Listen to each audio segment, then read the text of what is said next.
Well, thanks everybody for joining us. Shannon's going to join. Oh, here's Shannon. Yay. Hi. Right on time. Okay, Coquise, also nice to see your face. If you guys want to show your screens, it always makes it more enjoyable for Shannon and me. We're actually presenting to real people here, so that's great. I'm Samantha Shue. I'm with Movement Mortgage. I'm one of the top 5% of loan officers in the country. I own my own single family home with my husband, and we have 2 little girls, and always looking to make the next step to become an investor like all of you.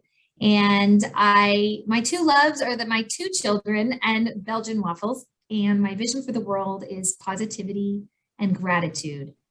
Shannon, you've landed. You want to introduce yourself? Yeah. Hi, my name's Shannon Shue. I'm a real estate agent with Keller Williams. I'm in the top 100 agents individually across the country. And I own, right now I own 12 units. I will close on Tuesday. I will close on 5 more units and a self-storage facility. That's pretty exciting. And I just opened escrow on a condo in my neighborhood that I'm planning to flip. I just got the contract this morning. So, I'm very active, very much in the growth mode when it comes to investing in real estate. And, I love Vietnamese spring rolls, and I have a vision of the world is being able to connect with anyone through both listening really intently and also vulnerability. So, I do, hope to connect with all of you here. And, I'm on my phone, so it's a smaller screen. So if you see me squint and put my face all the way to the camera, it's because I want to see what slide we're on. Okay, no problem. Today we do this class once a month, always on the 3rd Thursday of the month at 12 o'clock. So I know many of you are new, and we're so happy to have you today.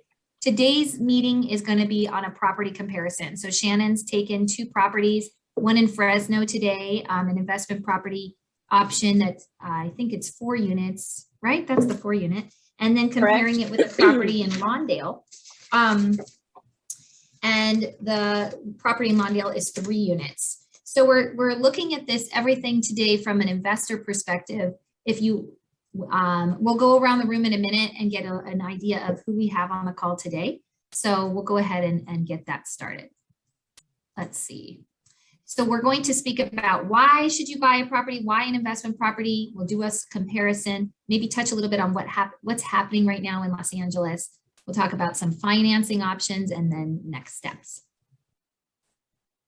But first, we're going to go around the room and see who's here. So everybody knows who's here. If you could show your face on your screen, that would be great so we can see everybody. So I'll go ahead. Why don't we start with Coquise? Do you want to introduce yourself, say where you work, what you do, and what's something you want to learn today?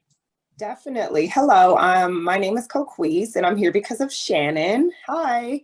I'm actually a dance instructor, and I'm here to learn more about real estate investing. My cousin is on the call. My cousin is Charnay, and my sister-in-law is Simone Polk. So I've shared this opportunity with my family because it's been a big topic in a lot of the conversations we've all been having recently. So I'm actually looking to get into real estate myself and become an investor. So I'm interested in just learning what that looks like. I've been on one of these calls before that Shannon has led, and it's been super informational. So I'm also in the weight room right now. So I'm going to log in on my computer and log off on my phone. So if someone could let me in, that would be great. But you got it. That's me, and that's why I'm here. Thank you so much. Okay, great. And Charnay, I can't read the font. I need glasses. Do you want to introduce yourself? Sure. What's up, everybody? My name is Charnay. I am very grateful, very happy to be here. I've actually discovered wholesaling about 5 years ago. For those of you that aren't familiar with wholesaling, it's basically just an opportunity to invest in real estate without cash and credit. I've gotten 1 deal in the past 5 years. I didn't make any money, but I learned a lot off of that deal. And I've been doing it very off and on. I do have a full-time job. I work at Trader Joe's. I actually just left. I started my shift at 4 in the morning, you guys, just so that I could be here. Because We're so happy you're here. I'm so glad you made that. I'm honored to have you. Definitely. Thank you for having me. Absolutely. Jiao, do you want to go ahead and introduce yourself to everyone? Yeah, my name is Jiao Chen. I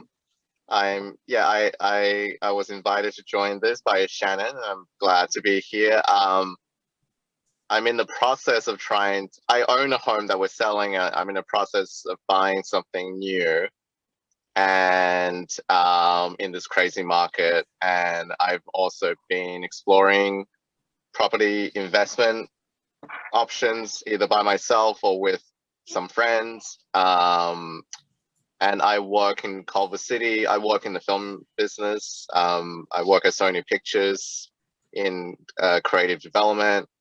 And so, yeah, I'm curious to learn more about property investment because I want to get more into that. So glad you're here and nice to see your face. Simone, do you want to introduce yourself?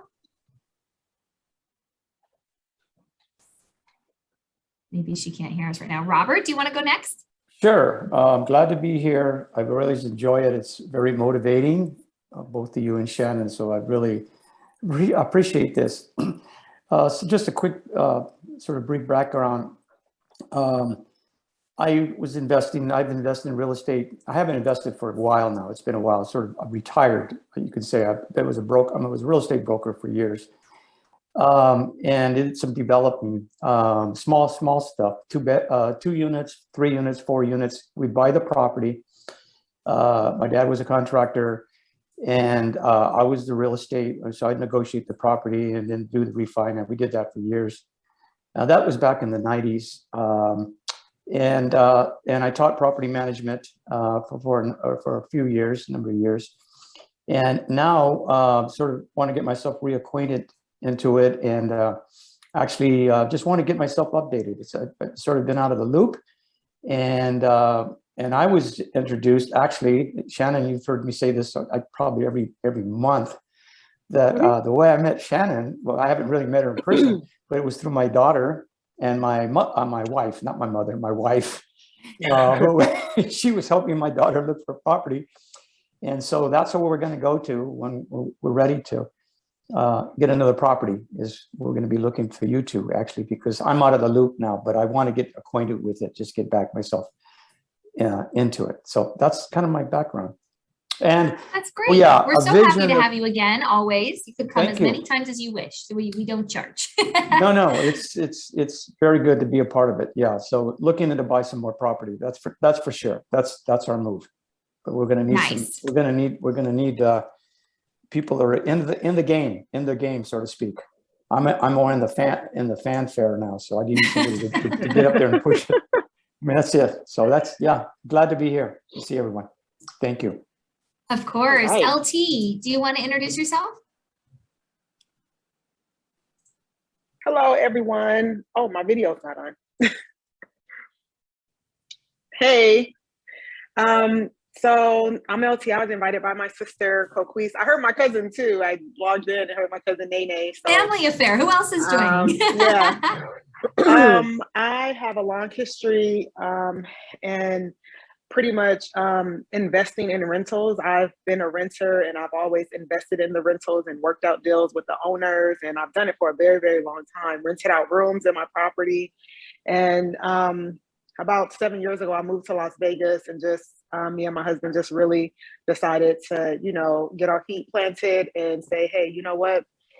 For the long term, real estate is where it's at. So once we set up our children, then, we plan to purchase an investment property. We have 2 businesses currently. My husband's in film, and I have a cosmetology business that I run also. I also work full time. So we're just kind of investing in ourselves to make this, I know. We're just kind of investing in ourselves to have the money and make sure that we are able to do the things that we like to do. We're actually house hunting right now for our second home. So like Robert said, it's such a crazy market right now, but yeah, that's pretty much me. So I'm interested. I just got into wholesaling. I've just been starting some training, but I haven't gotten any deals or anything yet, but still learning about it and very interested in what you guys have to say today. Awesome. Yeah. Simone, you want to interview? I'm back. Yes, I was putting the baby down. Oh, I didn't know I was called. So yes, I'm Simone. Coquise invited me. I see some of my family in here. You know, it's funny. I was just telling Coquise, I took real estate classes back at LA Trek and LA Trade Tech in California, if everyone's out here. But yeah, I was so undefeated, like 2015, I would say. I just wasn't really focused. So now, and obviously, you know, Coquise invited me here, and I'm like, everything happens for a reason. I can't say it's too late. So yes, I'm here, just an open book, ready to learn and hear what everyone has to say. That's wonderful. Thanks for Thank joining. you. And Mindy, it's nice to see you again. If you want to introduce yourself to everyone.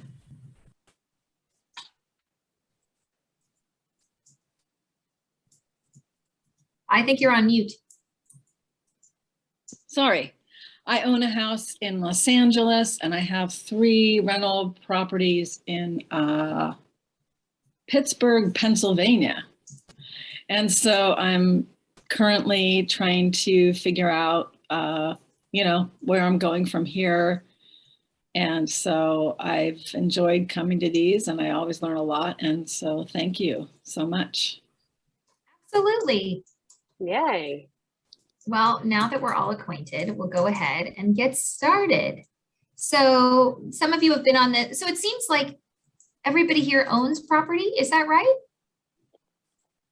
Some don't. Not Coquise. Some do, Sam. Okay, some do, some don't. Okay, so why do people buy homes, right? We talk about all of these reasons why you buy.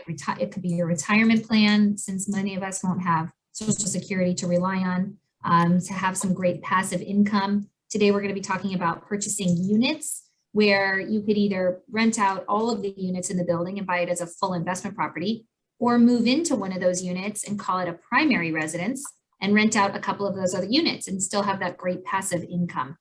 Hey, Sam, are you able to get to that slide? Oh, you can't see it? Okay, no, I see your screen, but it's on the introductory slide. Oh, that is weird. Hold on.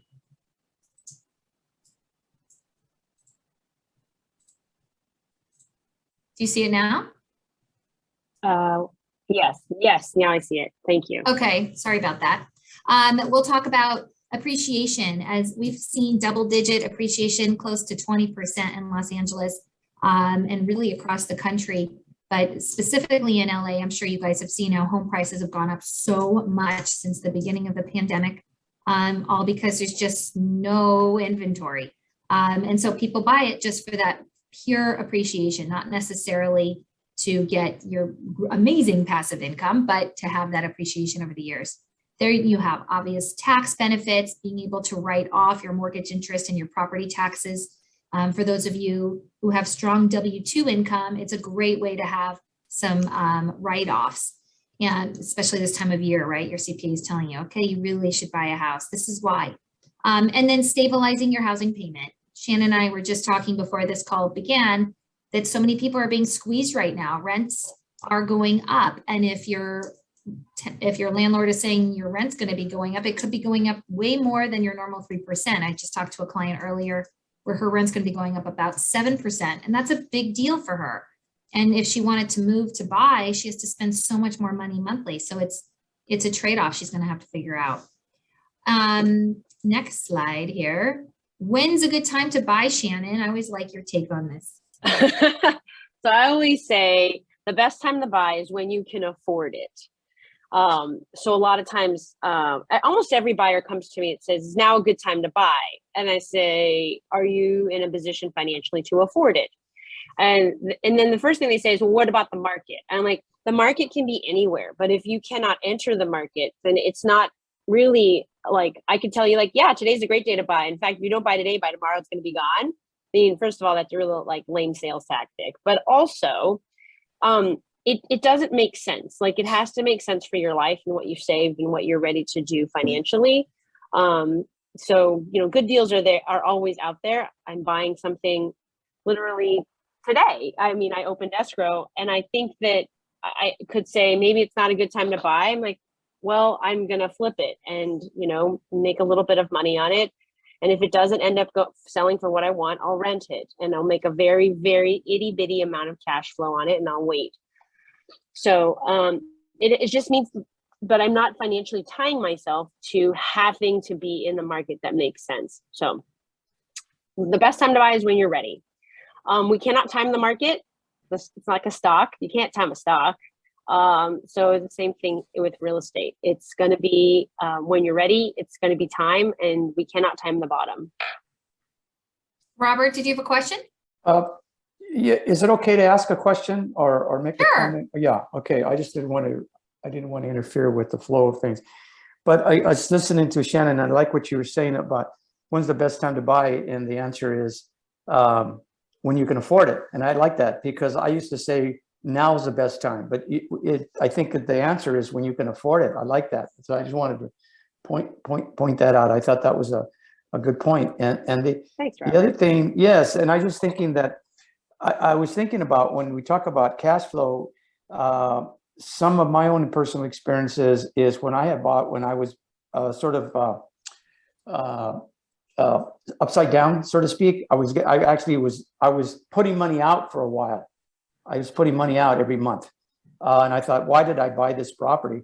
But there was some tax benefits to it. And then eventually it kind of evened out, if that makes any sense. I mean, it wasn't a significant amount every month, but I was in the negative. I was thinking, why rent is supposed, when you buy rental properties or in investment, you're supposed to be making money. But I thought it took the dive in, and it kind of worked out, if that makes any sense. So whatever that's worth. Well, thanks, Robert. I think that's good to know. Yeah. So there's all types of properties to buy: a house or a single family residence. There's condos like Shannon's purchasing now that would have HOA dues, and then multiple units. And I'm sure Shannon gets asked all the time, if I'm buying an investment property, what should I buy? What would you say, Shannon? If I knew what your budget was, then I could sort of figure out what would be the best recommendation. But if I had no indication of what you can afford and no indication of where you are financially, I would say buy multi-units, because multi-units, you have more than one person paying the mortgage, paying the expenses. So you're just defraying all of what you collect. And a lot of people come to me because I did a lot of Airbnb. I have over 500 5-star reviews as an Airbnb host. I got into Airbnb in 2010, and the company's only from 2008. So it was very early on in Los Angeles, in the Leimert Park area. And my answer to that is often, if you are trying to use it as a second home and then just rent it when you're not using it, in some of the second home markets, I say look very closely at how much competition and how much Airbnb is already there. Because anywhere in a 3-hour radius from Los Angeles right now, from Palm Springs to Big Bear to Coachella, to little teeny towns, they've been bought up by people that want a second home, and then they're like, oh, I'll just throw on Airbnb and make a little extra money when I'm not there. So I just it's not a no. I don't want you to hear no in that, but I think it's really important to look very closely at the short-term rental market in some of these second home markets, because a lot of other folks flush with cash during the pandemic needed another place to stay that was outdoors, bought in other markets, and threw that home on to the vacation rental market. So, and we're actually going to be that's my 2 discussing cents. our short-term rentals in our next class on our book club next month. So we'll announce that at the end, but that's a good lead into that. Okay, Shannon, so I'm going to let you take it away here as you show off these 2 properties. Okay. Great. So you guys, I picked a 4-plex in Fresno, and I picked a triplex in Lawndale. Lawndale is right next to Hawthorne, and right east of the 405. If you drew a line straight to the ocean, you would hit Hermosa Beach, and it's right south of LAX. So Fresno is one of the largest cities in Central California. It has, in my opinion, I love Fresno for its rent opportunities. However, I don't own anything in Fresno. I just haven't been able to pull the trigger fast enough. I originally looked at Fresno and continue to look at Fresno close to the Cal State University, Fresno, because then I know that there is at least a decent student market, but I actually find myself when I get into student markets, I don't necessarily rent to students. I just know that there's going to be greater, like nicer restaurants, a little bit more walkability, just a little bit more transportation in the areas around universities. So that's why I focused on Fresno, and I've been always looking at it. This fourplex that came on market is not necessarily that close to the university. It is off of a major street, but it is very well maintained, and all 4 units are vacant. So that's going to be hard to find. The asking price is $698,000. There are 2-bedroom, 2-bath units each. Each unit is just under 1,400 square feet. It's pretty much a house. There is a little yard in the back, and as you can see in that front photo right there, there's a pretty sizable courtyard for everybody to share. The units were all updated, so they clearly wanted to renovate it and put it on market. For the 4 units are all identical. They're all 2-bedroom, 2-bath, identical units, 2 rows. So there's 1 row on that side, and then there's a mirror row on the other side. I love that they have laundry in unit. So I look for those type of things. I like laundry in unit. It means that the tenants are going to stay a little longer. They don't have to go to the laundromat. Just a lot of benefits to that. Plus there's some outdoor space. So even if you didn't allow dogs, there's just some outdoor space for your tenants to sit outside, play outside, or just be outside. Especially during the pandemic, it's always been really important for more and more people to have outdoor space. The rent is estimated at $1,400 a month. Seems very reasonable for that area for the level of fixes. You can see the inside of one of the units. There's the kind of the kitchen dining area. It's no frills. It's simple. $1,400 a month times 4 is $5,600 a month. Those are estimated, but I do think the estimates are pretty spot on. So yeah. Just one second. Hey, Sam, someone's trying to get into my room. Yeah. Your unit? Okay, just let's Okay, pause never mind. Shannon for a minute. Yeah, Okay. I got it. So yeah, I'm I just checked in the hotel and they must have given the room to somebody else. I'm like, oh, you have a key too, but I'm talking on the phone right now, so they've just left me alone. It's weird. So yeah, the remodeled units are going to get higher rents. There are some downsides. So this is $698 and it's already under contract. Like I literally looked at it one day, put it in this presentation, and then reviewed the numbers again. And it was 3 days later, it was already under contract. I think it took about 7 days or 8 days total, but it's a very competitive market. So even first-time home buyers all the way up to investors are competing. The cash flow, this does cash flow at 25% down, which is the minimum you can put down on a 4-unit today, which Sam will go over a little bit later. And it cash flows between $1,200 and $1,400. The next slide, I'll go through exactly what those numbers are. Sam, can you go to the next slide? Okay, so when I did there's different ways investors calculate if this is a good deal. So we always need some sort of quick metrics. I don't want to, I have a spreadsheet that I use and I kind of go in and I analyze things. But if I just want to look at a quick metrics and just figure out, is this even worth it? There's the thing called the 1% rule. And so the 1% rule says, if you get $1,400 a month in rent and you divide that by the per unit cost. So if we bought it for $698, each unit would be $174,500, right? It's not a perfect science because you could have 4 units all different, like a 3-bedroom, 2-bath, a 1-bedroom, 1-bath, a studio, and then a 2-bedroom, 1-bath, right?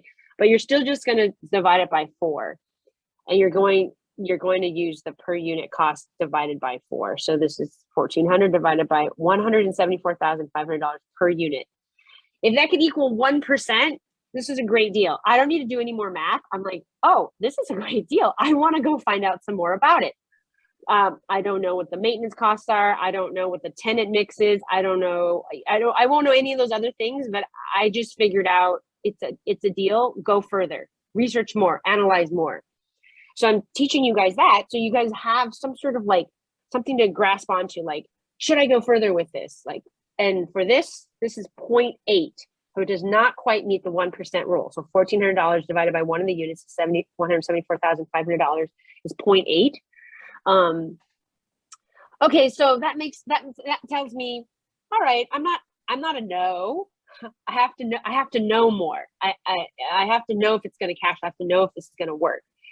So yeah, the cash flow is altogether $1,306 a month. And here's how I did it. Here are the expenses, and Sam's going to go through the mortgage numbers, but I needed to pull a quick number to kind of understand the expenses. The mortgage with 25% down at 4.875%. That's the rate I was just quoted today in for the condo that I'm buying as an investment property. So it's a high interest rate. It's about a point higher than the average home buyer is getting now. That's $2,770 a month. That's the mortgage alone. The taxes are estimated about $727 a month. Insurance on it, which is like fire insurance, is about $125 a month. I'm putting in property management because I've heard that nobody on the call lives in Fresno, so I guess no one's going to local manage their Fresno 4 unit. So you will need a property manager at 8% a month. That's $448, and maintenance. So maintenance can vary. And I looked at these photos and I said, okay, they're all been renovated. It's probably relatively low. I'll put 4%. If I think the units have been beaten up a little, I might be at 5 or 6%. So my total expenses are $4,294, right? And I'm making $5,600 a month once they're all rented. So that leaves me $1,306 a month. That is how you create passive income in real estate. And of course, today I cannot retire on $1,306 a month. My mortgage is higher than that. But the assumption is, I always say real estate is the get rich slow scheme, right? But in 15 years, 20 years, when you increase the rent and your expenses almost all stay the same, maybe your maintenance costs go up a little bit, maybe your insurance cost goes up a little bit, but it's not going to balloon double or triple what you currently see here. And the mortgage can't move anywhere and the property taxes can't go anywhere. That's fixed. So then we know in 15 to 20 years, or I feel like I look at what is the asset worth in 15 years. So it's not going to be 698. I'm going to assume that it'll appreciate to about conservatively $1 million, maybe $1.2 million. That's in 15 years. So now I have over $500,000 in equity from the purchase price today. And that doesn't include the fact that the mortgage has gone down in 15 years. And then my cash flow has gone up. So I really hope to double my rents every 8 to 10 years, right? So in 15 years, I should be able to get from $1,300 a month to $2,600 a month. And let's hope I'm on my way to double again on the 16th year, which is about, 8 to 10 years doubling rents in California, because California is a tougher market. We have a lot of rent restrictions. Then I'll be closer. I might almost be triple, like double 26. Not quite, but again, I think I could live off of $5,200 a month cash flow. And with inflation and other things, I don't know if I could totally live off $5,200, but it's certainly a nice chunk of money. So any questions about the fourplex before I move on to the Lawndale triplex? Because I want to make sure I covered all this here, and it's pretty clear. Robert raised his hand, and we have somebody else who raised their hand. Let's see. Okie dokie. Okay, just real quick, I just was thinking about what is your increasing your rents, maybe not specifically on the Fresno, but just in general. Do you have a rule of thumb? Do you increase rents every year a certain percentage, or is it depends on the rent control? Depends on just kind of wondering how that works, Shannon. Sure. So Robert, every county has its own rent control regulations. So I just bought a triplex in Big Bear, and Big Bear is in Riverside County. Riverside County allows you to do 4% in every year. And then if you haven't raised the rents and I can't remember the exact amount of time, I want to say it's been 2 years, you are allowed to do a rent recapture, but you can't do that every year. So the rent recapture is based on the consumer index. And I know this is like getting into the weeds a little bit, but I'll just tell you the number. It's 6.6%. So I was able to raise the rents on one of my tenants on the Big Bear 10.6%, 4% plus 6.6 is 10.6%. So he went from $850 to $940. That's a pretty big rent increase. I can rent increase him 4% again next year, but I can't do the consumer price index increase on him. It's because I'm trying to recapture the years that the previous owner didn't raise rents. So sometimes, many of you have probably rented and your landlord kept the rent kind of year to year to year, almost the same, almost never gave you a rent increase, which is great to you, not good for the landlord. But sometimes they did it because they liked you. Sometimes they did it because they were getting older and they didn't want to bother, sending you the notices and doing all the rent increases. There's different reasons. But for me, I stay on top of my 4% in Riverside. In LA County, we are on an eviction rent increase freeze. Cannot raise rents. It's 3% here in LA County that I could raise, but I cannot. I am stuck in the pandemic. I am at the pre-pandemic rent rates for all of my tenants. But happily, I am happy. Everybody pays. Nobody has not paid me. So hopefully that helps, Robert. And then with Fresno, I'm just doing a general rent doubling for an average that I see. But we could go into the weeds, like maybe not on this call, but I could go into the weeds and sort of like Fresno allows this much rent increase. Do they have a rent recapture where I can recapture rent the first time I raise the rent? So yeah, hopefully that answers your question. Sharnae, do you still have a question? Oh, yeah. Yes, I do. So house hacking is actually one of my favorite strategies for real estate investing. And Shannon, you mentioned that it's a 25% down. Is that only if you're going to be using it as an investment property? Or are you still able to use that first-time homeowner's loan with the 3.5% down if you're going to be living in one of the units?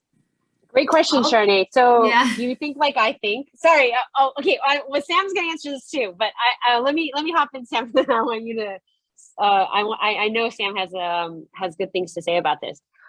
Sharnae, I started house hacking myself, right? I'm not independently wealthy. I grew up in Los Angeles and in nothing special neighborhoods in Harbor City, right by Gardena. So I feel like I house hacked through Airbnb and then also renting out my other bedrooms when I first started in my first home, right? And then that allowed me to save more aggressively and do exactly what you said. So I put the first home I bought, I couldn't actually qualify for an FHA. It was in 2009. The market had crashed. So FHA was really strict. So what I did is I found a home that needed some work. My mom bridged me. So she gave me I had a down payment, but it needed a lot of work. So she bridged me I paid the down payment and then she gave me the renovation money. I renovated it and then I cash out refied and paid her back. She lent me the money for total time. I think it was 11 months. So, but I usually just say she lent me the money for a year. Took me 8 months to renovate it and then took me about 2 months to refinance it. And it was in a time in the market in 2010 when it was, lending was tough. I felt like they were tough on me. But all that to say is, yes, house hacking, I love it. It's enabled me to then make additional money for each bedroom, or Airbnb has also made it possible for me to save aggressively. And then you can use the FHA loan. FHA loans, though, I'm having trouble with my buyers with 3.5% down. There is so little inventory. It is very difficult to get a home. I'm not saying it's impossible. I'm just saying it's just more challenging. If you, though, as a wholesaler, can find the deal, you can use an FHA loan on it as long as it qualifies, and you don't need to worry about what's going on in the market. Right. And FHA, FHA is a great program for first-time home buyers. You don't necessarily need to be a first-time home buyer to use the program. You just can't own any property within a 100-mile radius. So if you live in LA now and you want to go buy this place in Fresno as a FHA and live in it, FHA requires you move into it as your primary residence. You could potentially use FHA. This property would be a little tough with FHA because there's a special rental stability test for FHA loans for 3 and 4 unit properties. And that what that test is, that what they do is they take the rent and they multiply it times 75%, and that has to cover your entire mortgage. And typically on 3 and 4 unit properties, it just doesn't pencil out. And so the next step is to put 25% down on a conventional loan, because that's what's required. If you use any other type of financing, it's conventional. For 3 and 4 units requires the 25% down. So if you do want to utilize FHA, I would definitely make sure that you're looking at 2 unit properties. Then you don't have that stability test, or condos or single families. I actually just today, while we're doing this call, it's so exciting for me. I have a client who is buying the place that he lives in from his landlord using FHA. He qualified for conventional, but the payment for FHA, because he's doing a fixed ARM, meaning a 5-year fixed loan, then becomes adjustable. He's saving over $400 a month by using FHA, but the building, which we thought was FHA approved, was not. But this is the first time I've ever done this, even though they've had this around for several years. I got FHA to give us a single unit approval. They just started doing this again a couple of years ago, and the building has to provide so many documents, and they did it, and it's taken us about 3 weeks, but we got this deal for him done, and he is over the moon. So anyways, you can use FHA for single families, condos, and 2 units. 3 and 4 is going to be hard to find. On this though, Sam, with $5,600 in collected rent, although I know what FHA is going to say, because they're all vacant, they're like, prove to me you have tenants, prove to me there's income. So I do think there's a hurdle. And Sharni, I'm kind of answering your question a little bit. And the payment's going to be more than $4,200 a month. You know, and yeah, you can only use $4,200 a month, and that with taxes. But that's on a 25% down loan. What's FHA would be on a 3.5% down loan. I think so the payment's going to be like $6,000 a month. What? Wait, yeah, because you're putting your mortgage numbers are based on 25% down. FHA only requires 3.5% and 3.5 on 700,000 would make their loan about 660. Yeah, and then the mortgage insurance and everything, it's going to be a lot more. It's not going to pencil out. Yeah. Not going to pencil. Okay, I believe you, Sam. No. I didn't do the FHA numbers on this one. Yeah. So thank you, ladies, for answering that question. That was you got answer. it. Yeah, now Sam and I are nerding out. Like, oh wait, we didn't calculate this. No, I'm excited. I am following the lingo. So thank you again for answering. Oh, you got it. And I'm going to do the numbers real quick while Shannon talks about Lawndale. Oh, okay. Thanks, Sam. This is what Sam and I do when we're not hanging out in a Zoom workshop with you guys. We're like, well, let's do that calculation. Okay, so the triplex in Lawndale.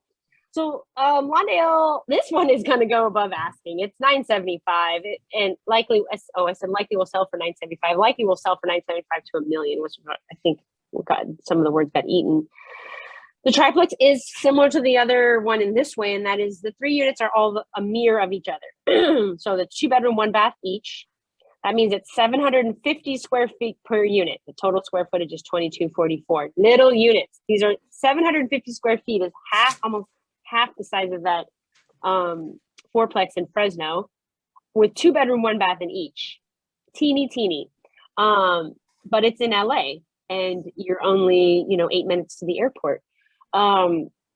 Each unit does have laundry inside and 1 garage spot per unit, which is kind of nice. That's included in the rents. The rents are all different because right now all of the tenants are paying different amounts based on when they moved in. So what I did is I just grouped the costs together because they have real leases in place. They're $51.75 for total 3 units. 1 unit is updated, 1 unit is 2 years old updated, and 1 unit is completely original. So that person is paying the lowest rent.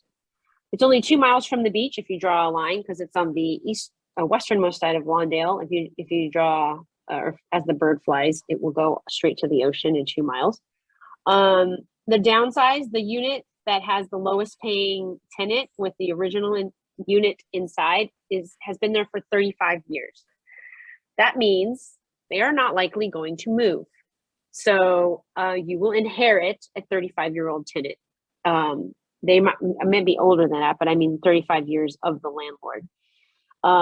They have no incentive to move. They have some of the best rent in LA. So Sam, can we go to the next slide? Lucky for them. Yep. Lucky for them, right? I always say, And like, you can't kick them out because of the moratorium. No. And even if the moratorium were gone, you can't do that because it's in county of LA. You can't just say you got to go. If we're in Texas or Florida, you can just say you got to go. So the triplex, here are the numbers. The per unit cost, $975 divided by 3 units is $325 per unit. The 1% rule, oh, it's so sad. Look at this sad 1% rule. $1,725 is the total amount of rent divided by 3 is $1,725. So it's $5,175 for the total rent. Divided by 325 for 1 unit, it's 0.5. 0.5 of the 1% rule. So if I were an investor, I don't even have to do any more math. I'm like, no, thank you.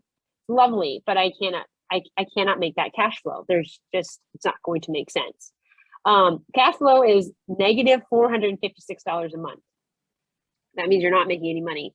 You need to put more down. It's already 25% down in my expenses here. And so you see the expenses at 25% down at 4.875% interest rate, which is an investor level interest rate, $38.70 a month, plus your taxes, $1,015, plus your insurance at $125 a month, 8% property management fee, which quite frankly, I think you need to manage it yourself. And you will I would recommend at least half of you decide if you can move into it, you would move into it. And maintenance.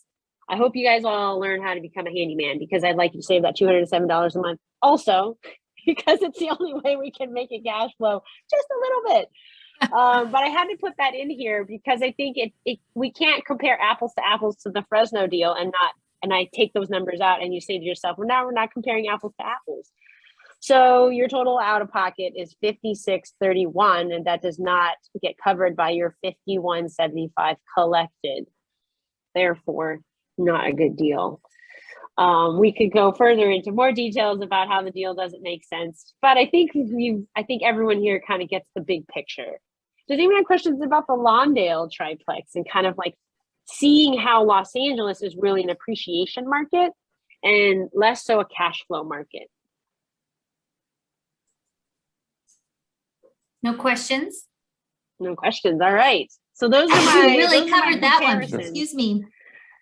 What did you find out, Sam? Did it make did it so pass? Well, we also did not take into account you can only take 75% of the rent, not in the unit you're living in, right? So I thought it was total 5,600 times 75%. No, because you're not renting out the unit you live in. Oh no, you have to live so in they it, have right? to. Yes, the owner occupied. So how much was it per unit again? It's 1,400 total. 1,400, yeah. So you're getting 4,200 a rent.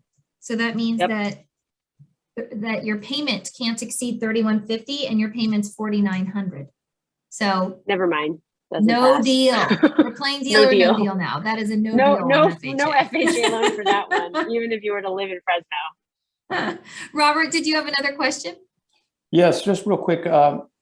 If I understand it correctly, you buy these properties, but you can't raise the rent if you have tenants that have been in there you can't in LA County. And how does that work again? You were saying you had a tenant there for 35 Robert. years, but yeah, this is what likely happened with the 35-year-old tenant. They probably rented from maybe, let's make some light guesses. I didn't look at how many times it's changed hand in the last 35 years. But let's say it's changed hands 3 times. So it's had 3 different landlords and the same tenant has remained in place. The first landlord probably held it on the longest. Let's say they held on to it for 20 years. They had the tenant at, I remember the rents, I think it was $1,300 a month, right? So $1,300 a month, but the first 20 years it was at $850. And they didn't really raise it for quite a while. And then 20 years later, the landlord sells to some new landlord, and the new landlord's like, well, I'm raising your rent. And they can only raise it 3%. From $850, add 3%, you're really only adding like $30. You raised it $30. And every year for even 10 years, you raise it $30. So you're only $300 higher. So you went from 800, you're at 1100. The landlord sells to another landlord, and that landlord continues to raise it. So the landlord, the first landlord, handicapped the tenant. I say handicap the tenant because now the tenant can't go anywhere else. You're like, you have to live in that unit. You can't find in 2022 $1,300 rent for a 2-bedroom, 1-bath with laundry inside and a car and a garage spot. Right? Yeah. So someone took the baton and started raising the rents 3%, but it happened way after 20 years of an old landlord had given them the same rent for many years. And when they went to sell it, they were like cash flowing. They're like, $800 is fine. I don't need to raise the rent. Besides, they're nice people. I don't want to raise the rent on them. And so that's how you inherit low rents. When you look at properties today, you're like, why can't I just raise it to $2,500, which is today's market rent? You cannot. Okay, thank you. The only way you can do that, you have to get them to move out. And that they have to make that determination. You can't evict them or, yeah. Okay. Not in County of LA. Okay. In other parts of California, depending on the county, you can have some level of push. You have some push with the tenants, but California is not considered a very, it's not a landlord friendly state. Nevada is a very landlord friendly state, because I know that we have someone on from Vegas. Okay, thank you. Yeah. I have a question. Go ahead. Yeah, so if you're saying LA is an appreciation market, so what exactly do you mean by that? And are there sort of rules of thumb for that? Like, should you calculate how much your property is going to be worth, like how much more it's going to be worth every year? And then, like, is there some kind of metric for that or no? The appreciation is just calculated year after year. Like, for example, the appreciation in Los Angeles as a city, as a whole, last year, from 2020 to 2021, it's year-on-year growth. It's just like a mutual fund. When they talk about appreciation, I think it was 14.6%. So a home that was worth $1 million in 2020 was worth $1.14 million the year later. So that's $140,000 in appreciation. So appreciation can be averaged over the last 10 years, 5 years, 3 years, or just the 1 year. And so I'd say in the appreciating market, you want to see the average over 10 years, 5 years, 3 and 1, because 10 years ago, the appreciation was not as strong as the last 2 years. So you can look at more averages. But the fact that almost everywhere in California is in double-digit appreciation, meaning like I don't know that I can find you a city or a town that only appreciated 8% for over last year. Everything is 10% plus. So that's money. That's like $140,000 on that $1 million house. It's almost like a salary. But the only way you can unlock the salary, you have to sell the property. Yeah. I got some cash out, right? But wouldn't get all. Or yeah, we can do cash out refis, right, Sam? Sorry. Yeah, you're right. Yeah, I mean, I had clients who bought last year 10% down, like 1.1. Right now, the house is worth 1.4 in like Hermosa Beach area, and yeah, they're looking to get 100,000 out because they want to remodel their house.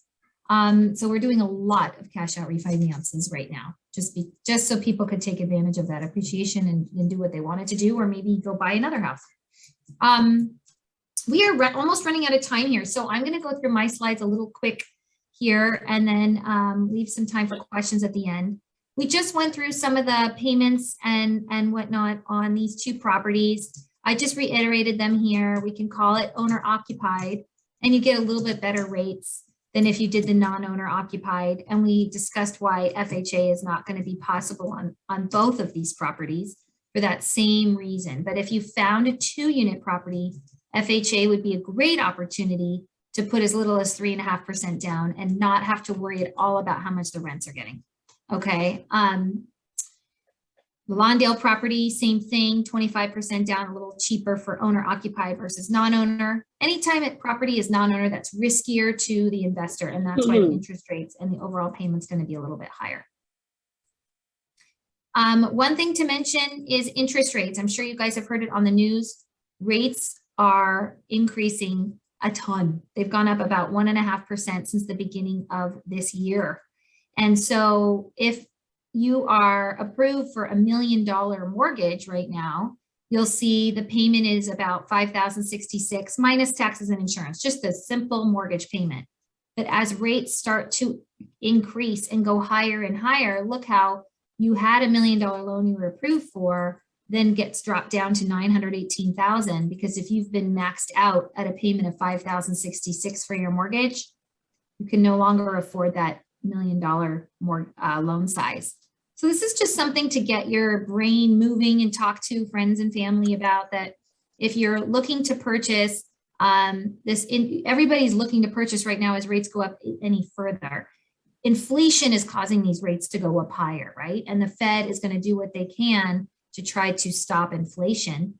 And so we know in March, they're going to raise rates on home equity lines of credit, credit cards, they call it the federal funds rate, that's going to go up. But regular mortgage rates have already built that in. They know rates are going up, so the rates have already gone up. And they're going to probably continue to, and then maybe during the second half of the year, they may start to come down as inflation, we have a handle on inflation. Just some news going on. I just mentioned interest rates are up because of inflation. FHA is hard to get, and there may be a recession on the horizon. As we all know, what happens after we have a lot of inflation, we have a recession. So that could happen in 2023. Shannon and I talked about this earlier about, so what is that going to mean, right? Are house prices going to fall off? No, I don't think they will, because there's still so much demand for homes and just no inventory, especially in California. So we'll see what happens with the housing market. Maybe people will end up moving away and more inventory will come to market. But again, so many people have so much equity, as we just said, with all of that appreciation, they may just try to stick around as much as long as they can, because where are they going to go? 25% down is the magic number if you're going to buy an investment property and not move into it. So if you're looking to purchase an investment, Shannon ran all of her numbers based on 25% down. There are loan programs for putting less than 25% down for an investment, but it just becomes really pricey, especially when you're doing like less than 20% down, because then you have mortgage insurance as well, and the interest rates go up much further. So what do you do next, right? You'll always want to speak to someone like me, a lender. I wouldn't go on to Quicken or any kind of website where you just put your information in and get your letter. Because if you haven't really spoken to someone, they may not know all the ins and outs about your income. If you're self-employed, the way you receive your income, maybe some student debt that's not showing, that you think, oh yeah, I don't make payments on my student debt right now, so my lender doesn't need to count it. Nope, they still do, because at some point you'll likely have to pay at least some portion of it. So make sure you speak to a lender on the phone, on a Zoom, whatever, get that letter. And then once you have a pre-approval letter, you can work with Shannon or someone like Shannon to help you find the right property. And as Shannon and I said, right now, it's very hard to get your offer accepted with very little down. Not saying it's impossible, but it is definitely more difficult. So the more that you can show to the seller, let's say you do have 20% saved or 25%, show that. And then we can always get you a loan for a little bit less down, but that way to the seller, you look like a very solid buyer.